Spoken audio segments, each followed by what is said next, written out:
The Senate will come to order. Senator Murphy. Good morning, and thank you, Mr. President. I impose a call of the Senate. The Senate is now under call.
Senator Murphy. Mr. President, I move that further proceedings under the roll call be dispensed with and that the Sergeant-at-Arms be instructed to bring in the absent members. On that motion, all in favor say aye. All those opposed say no. The motion prevails. Members, in our tradition, we say prayer before we start the session. And prayer today will be by Chaplain Major Keith Beckwith, who is with the Minnesota National Guard. As a gentle reminder, following the prayer, please remain standing for the Pledge of Allegiance. Good morning. I encourage you to play in your tradition as I pray in mine. Gracious and eternal God, we gather before you this day in gratitude for the opportunity to serve the people of Minnesota. We thank you for entrusting these senators with a solemn duty of shaping laws, guiding decisions that affect every community, every family, every future within our state. In these uncertain times and tumultuous times, when divisions have deepened and challenges seem unrelenting, O God, we ask your steady presence. Grant wisdom to these leaders as they deliberate, wisdom that sees beyond partnership, beyond pressure, and toward the common good. May their diligence reflect the dignity of their calling and the trust of those they represent. Lord, where there's unrest, sow peace. Where there's confusion, bring clarity. Where there's weariness, renew strength. Let this chamber be a place not of discord, but of discernment, a space where calm can take root and understanding can flourish. Finally, bless this assembly with courage to act justly, compassion to listen deeply, and humility to serve faithfully. I pray their work today and in the days ahead may bring healing, hope, and harmony to the great state of Minnesota. In your name I pray. Amen.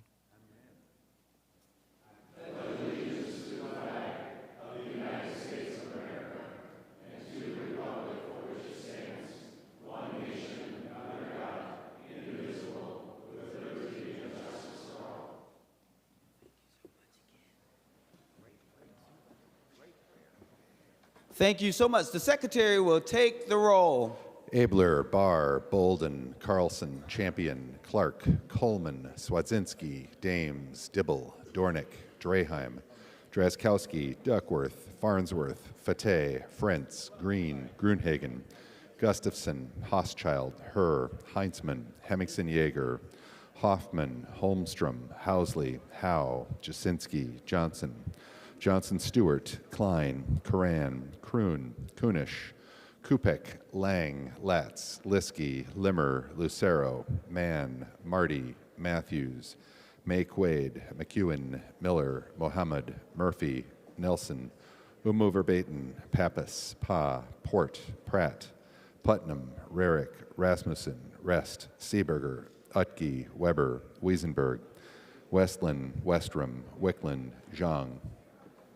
Members, a quorum is present. The following members intend to vote from a remote location pursuant to Rule 40.7. Senators Carlson, Coleman, Dames, Klein, Lang, Miller, and Port. Members, if you'd like to follow along with me, I'm reading from today's Senate agenda dated Monday, March 9th, 2026. We'll begin with the fifth order of business, which is reports of committees. Senator Murphy for a motion to adopt the committee reports. Mr. President, I move the committee reports printed in the agenda be adopted. On the motion of adoption of committee reports, all in favor say aye. All those opposed say no. The motion prevails. Members, we will now proceed to the sixth order of business, which is second reading of Senate bills. The Secretary will read the Senate file numbers. Senate File Number 3405. The Senate file has been given its second reading. Members, we'll now go to the eighth order of business, which is introduction and first reading of Senate bills. The bills listed on today's introduction calendar are given their first reading and referred as indicated with no changes. Members, will now proceed to the ninth order of business, which is motions and resolutions. We will adopt the author's motions as one motion. All in favor say aye. All those opposed say no. The motion prevails, members. We'll now proceed I will call on individual senators. Senator Putnam for a motion. Thank you, Mr. President. Senate File Number 3599 be withdrawn from the Committee on Housing and Homelessness Prevention and referred to the Committee of Judiciary and Public Safety. I have spoken with both chairs, and this is my bill. On that motion, all in favor say aye. All those opposed say no. The motion prevails. We'll now go to Senator Westland.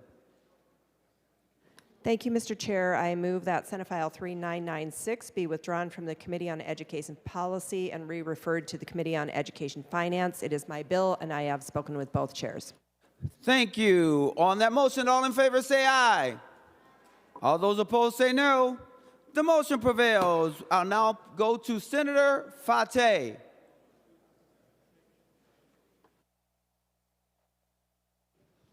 Thank you, Mr. President. I move that SF 4176 be withdrawn from the Committee on Judiciary and Public Safety and re-referred to the Committee on State and Local Government. And this is my bill, and we spoke to both chairs. Thank you so very much. On that motion, all in favor say aye.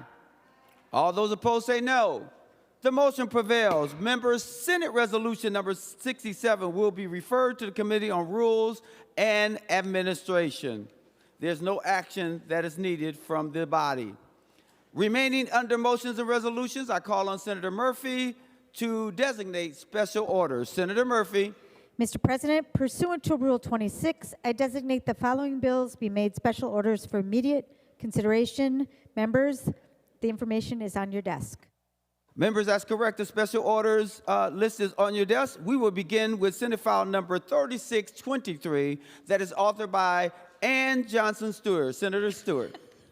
Well, Ann thank Johnson you, Stewart. Mr. President.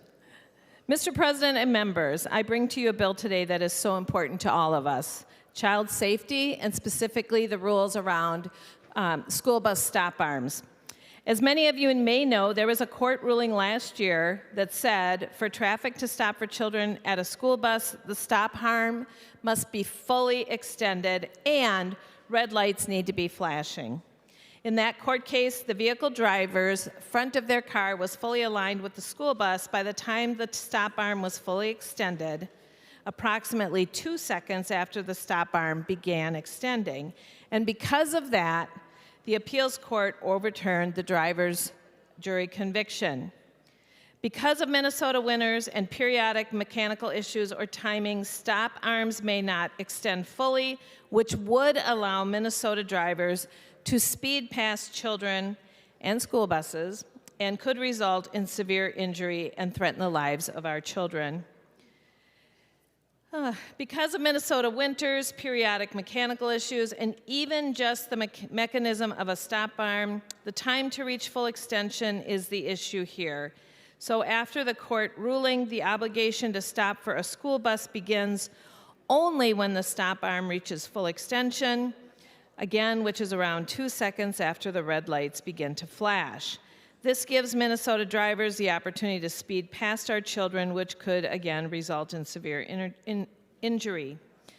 So my bill simply states that when the red lights are flashing, drivers must stop for the bus.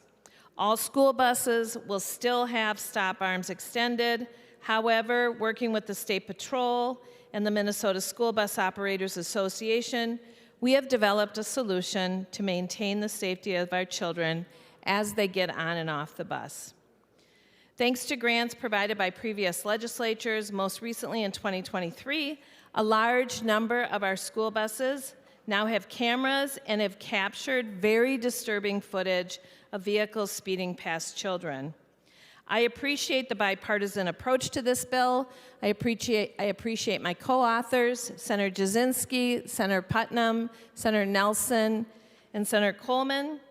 We have an immediate effective date because school is in session now.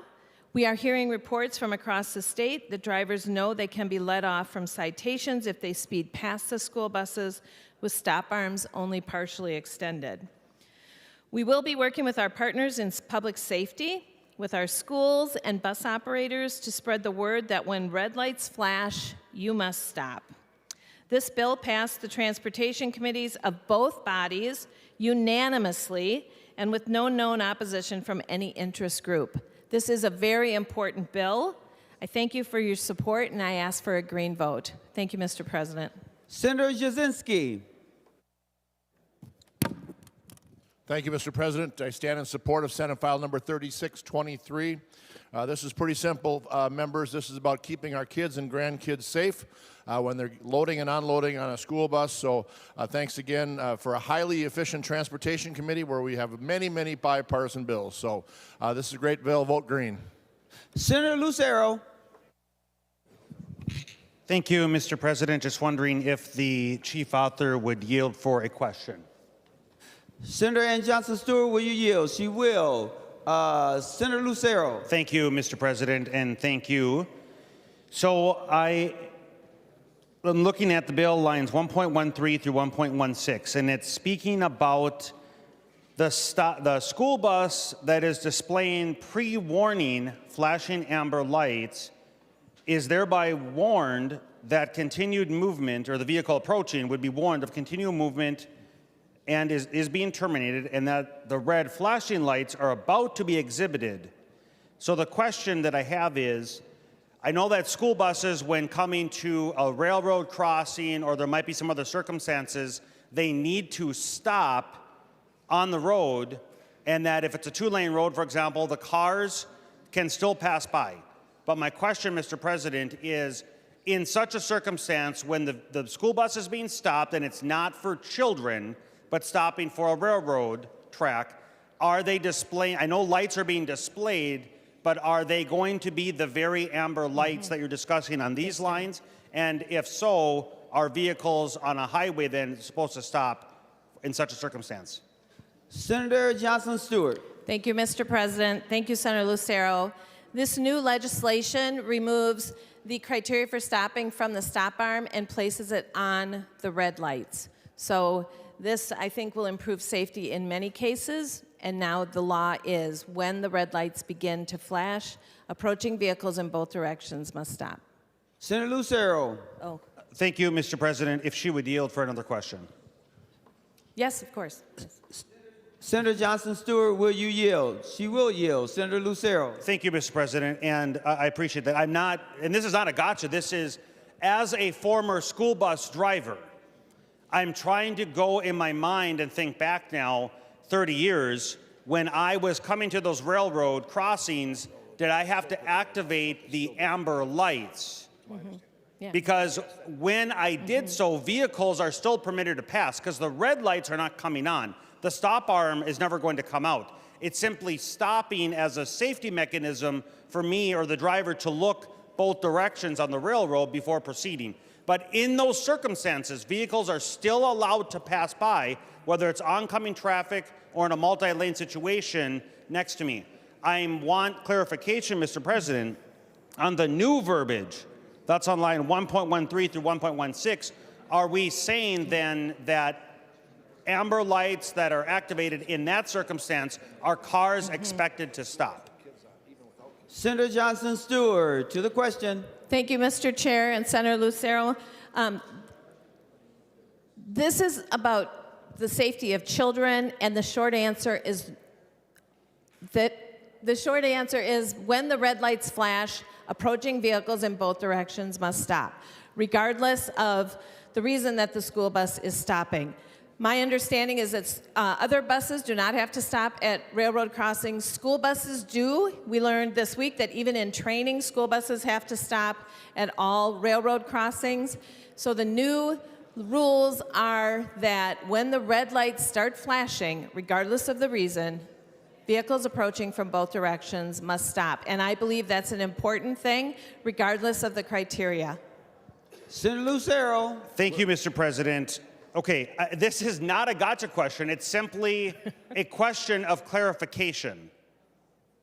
I'm just trying to understand because I wasn't involved in the bill hearings, and what was just described does not address in any way what I'm asking about, starting on line 1.13. And it says, when the amber lights begin to flash, that vehicles must not encroach within 20 feet. I'm not talking about red lights. I understand the portion of the bill that says when the red lights are activated, obviously vehicles have to stop. I got that. My question, Mr. President, and for the chief author, if she's willing to yield. Senator Johnson Stewart, are you willing to yield? I will. She will yield. Senator Lucero. Thank you, Mr. President. On Highway 65 through Blaine, or on Highway 241 through St. Michael, there are 2 lanes in each direction. And there are portions of those 2 roads that have railroad crossings. So I'm thinking just north of 694 on Highway 65, there's a railroad crossing.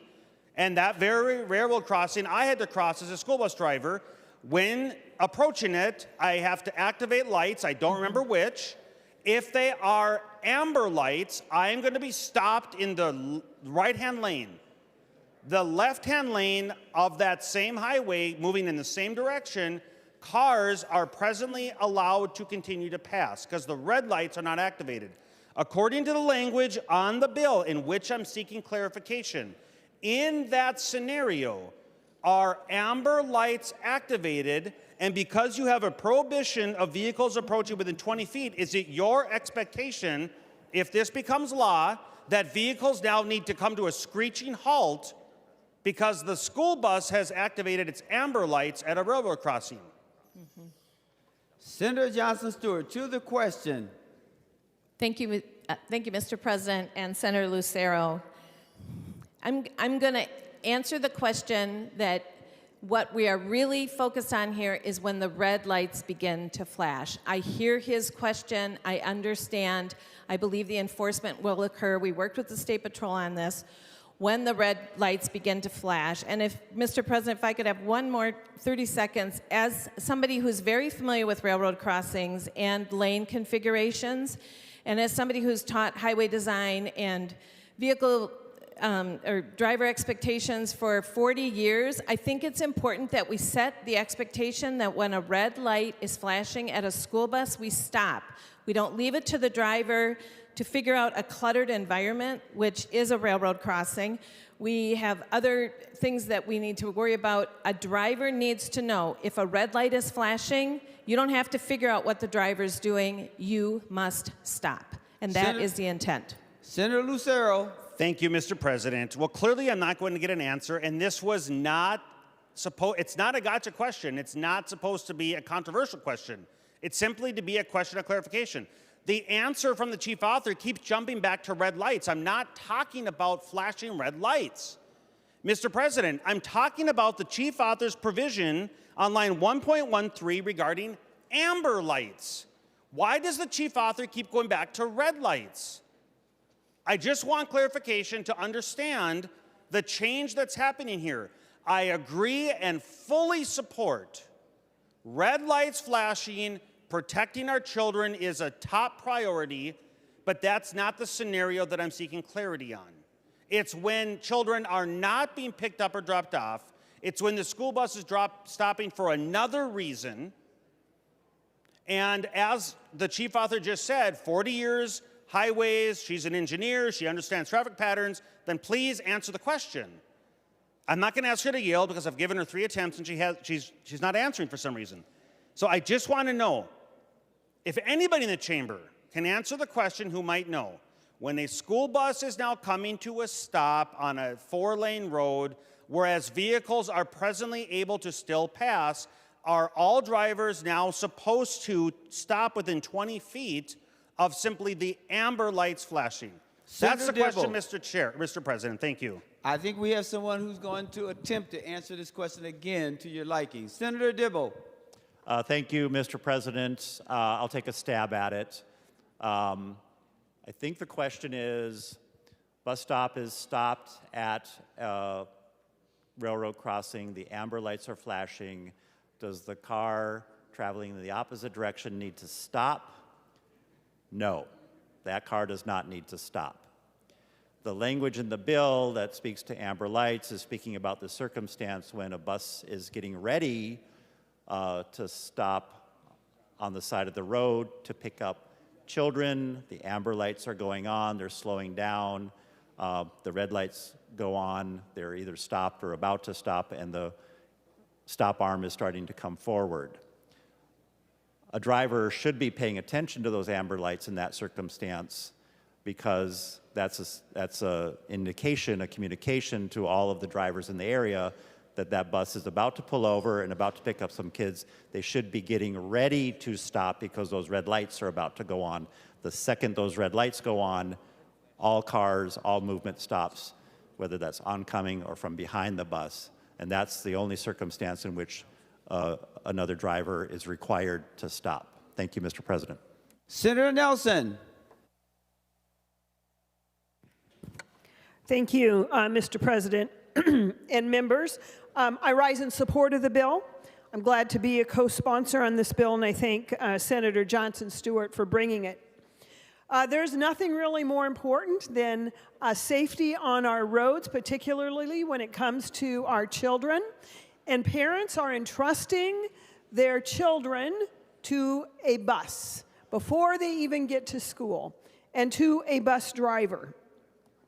And I believe this is a good,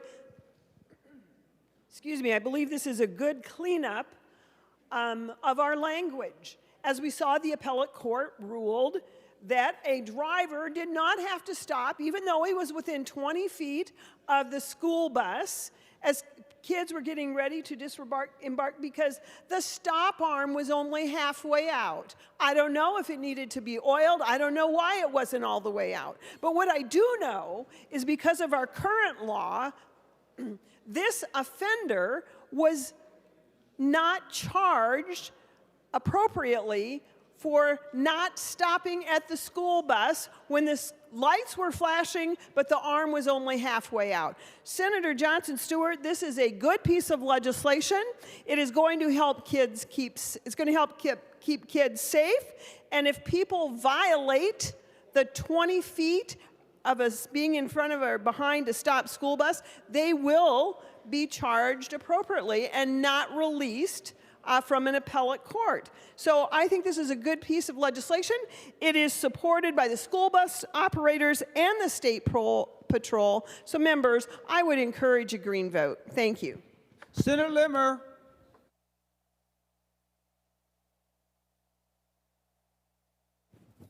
Thank you, Mr. President. I've been listening carefully to the discussion, and quite honestly, I'll include myself, I'm a little confused.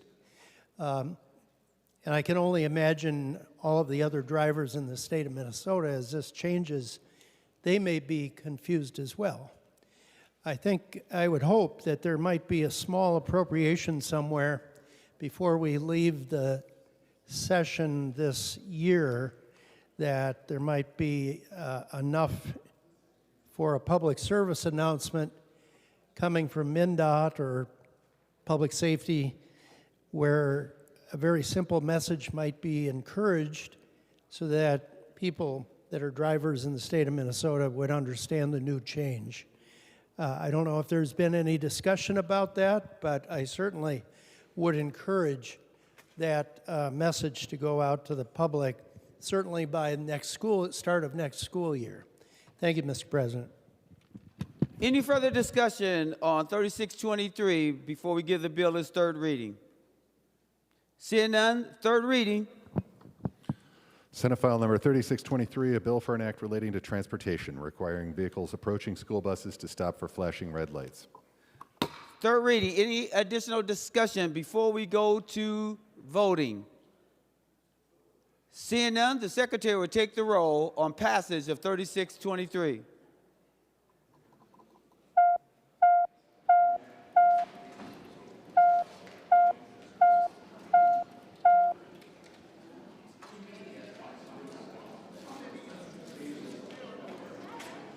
Members, please vote.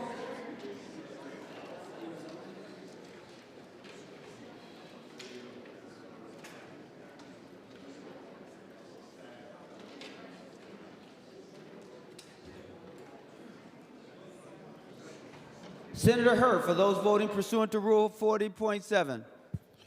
Mr. President, Senator Carlson vote aye. Senator Carlson votes aye. Senator Kleins vote aye. Senator Klein votes aye.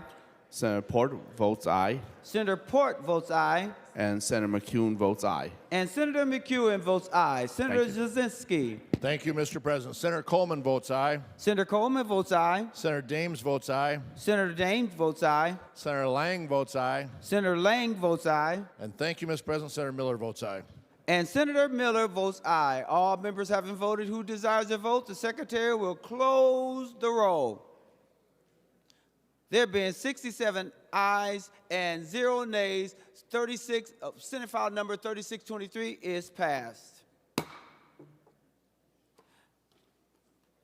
Members, we will now proceed to the 13th order of business, which is announcements of Senate interest.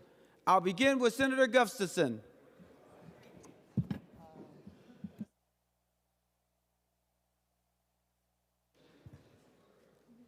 Thank you, Mr. President.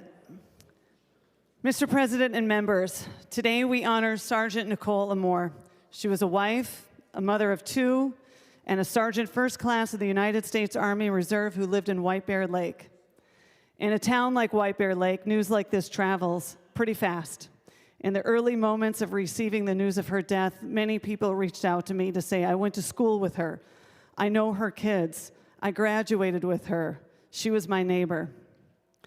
So far, 7 United States soldiers have been killed in this conflict, and last week, Sergeant Amore was among 6 Americans killed while serving our country in Kuwait.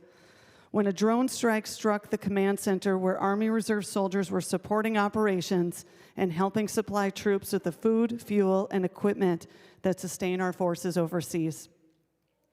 Sergeant Amore had served our nation for many years. She was 39 years old, a mother of 2, and like so many in the reserve, she balanced family life at home with a commitment to serve something greater than herself. And as her husband Joey shared recently, she was almost home. He also shared that Nicole was a rare and special light in this world.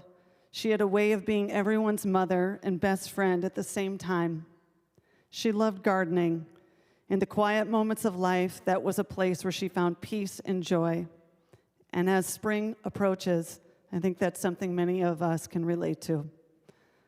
Nicole served our nation with courage and dedication, and moments like this remind us of the true cost of service. Behind every uniform is a family, a spouse waiting at home, children who count the days until a parent returns. Today we offer our deepest respect for her service and our prayers for her husband, her children, her family, and her fellow service members who are carrying this loss.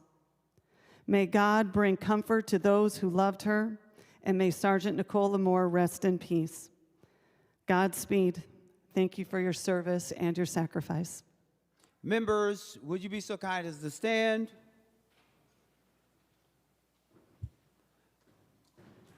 I'm asking for us now to do a moment of silence. Now, thank you so very much.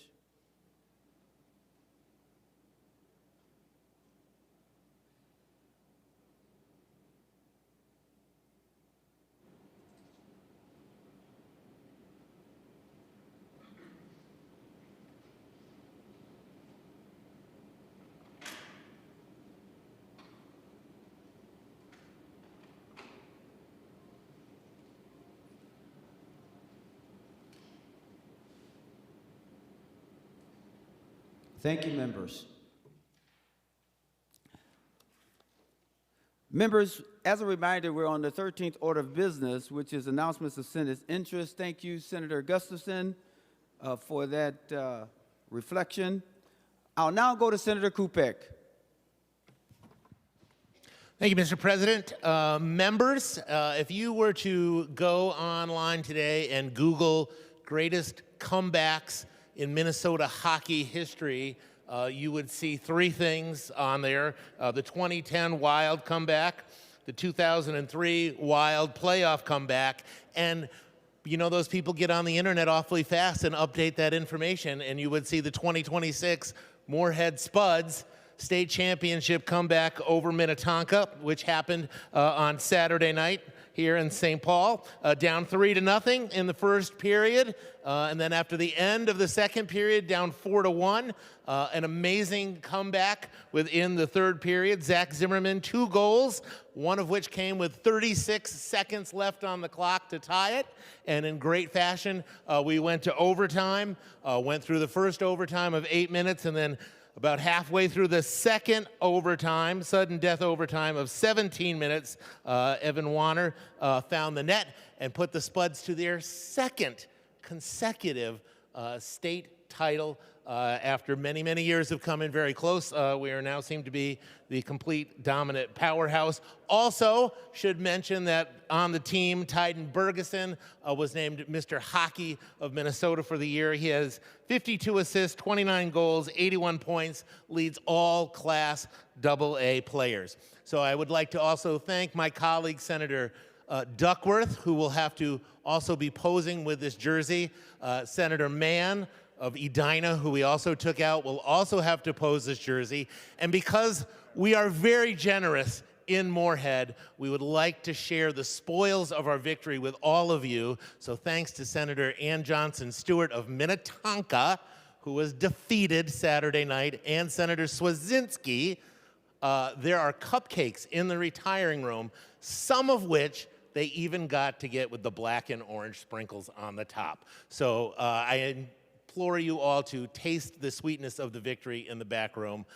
Thank you, members, and go Spuds. Senator Kupek, I have a question for you. I wasn't quite sure what that M stands for, whether it's McAllister or some other school. It is, and it is very funny that, you know, Minnetonka also has this very blue M. So it was the 2 M's on the floor. But yes, no, this is the Moorhead black and gold, and we are very proud that our mascot is a potato. Thank you, Senator Kupek. All right, Senator Johnson Stewart. Thank you, Mr. President, and kudos, Senator Kupek. Yes, it was a very close game. My Minnetonka Skippers lost. They were 36 seconds away from winning, but I did, in fact, with my friend Senator Swadzinski, bring in cupcakes. There are 72 cupcakes in the retiring room, 5/9 of them to reflect the 5 goals that the Spuds got, or 56%, have orange sprinkles, and 4/9, which represent the 4 goals that Minnetonka got, or 44%, have the blue sprinkles representing the good work by the skippers. But hats off to the Spuds and Moorhead. Senator Johnson. Well, we're congratulating our teams. I would like to point out, too, that my Senate district number 1, is the top-rated district in this state for a number of reasons, but particularly because we bring home state hockey championships. I will brag a little bit that I do have 2 state champions again this year because I do serve 4 precincts in Clay County, which would include the Spuds. And then, of course, we have very proud to have the War Road Warriors team as well. Very proud to see them out there with their jerseys on the ice again, winning a very, very tough victory. One of the finest hockey games I've seen against Senator Farnsworth's Hibbing, which did a wonderful job too during that game. So it was just incredible. If you weren't a hockey fan before, this weekend should have brought you into the fold. So I just want to congratulate the Warriors too as well. All right, Senator Croon. Thank you, Mr. President. It was a lot better last year when Senator Johnson was announcing the East Grand Forks Green Wave winning the state tournament, since that's the team I played for, and my team lost 2-1 to Warroad in the section final my senior year, so it's really hard to say congratulations to Warroad, but I'll do it anyway. Congratulations, Warroad. Thank you, Mr. President. I rise today because school board members and school leaders from across Minnesota are at the Capitol today for the Minnesota School Board Association and Minnesota Association of School Administrators Joint Day at the Capitol.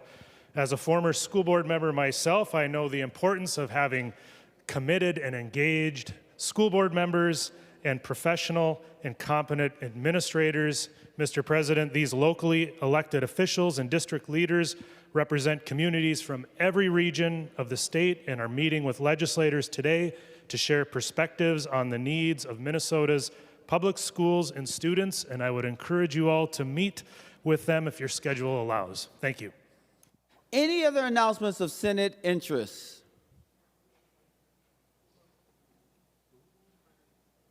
Oh, Senator Umu Verbatim. I didn't see you over there. My apologies. Senator Umu Verbatim. Thank you, Mr. President. On behalf of our St. Paul Mayor, Khalil Herb, St. Paul delegation, I just want to invite everyone to the 16th Annual Legislators Reception this evening. It'll be from 5:30 to 7 p.m. at the St. Paul River Center Rotunda. Thank you. Any other announcements of Senate interest? Seeing none, I'm going to call on Senator Murphy for a motion. Mr. President, I move that the Senate do now adjourn until Wednesday, March 11th at 11 a.m. On that motion, all in favor say aye. All those opposed say no. The motion prevails and the Senate is now adjourned until Wednesday.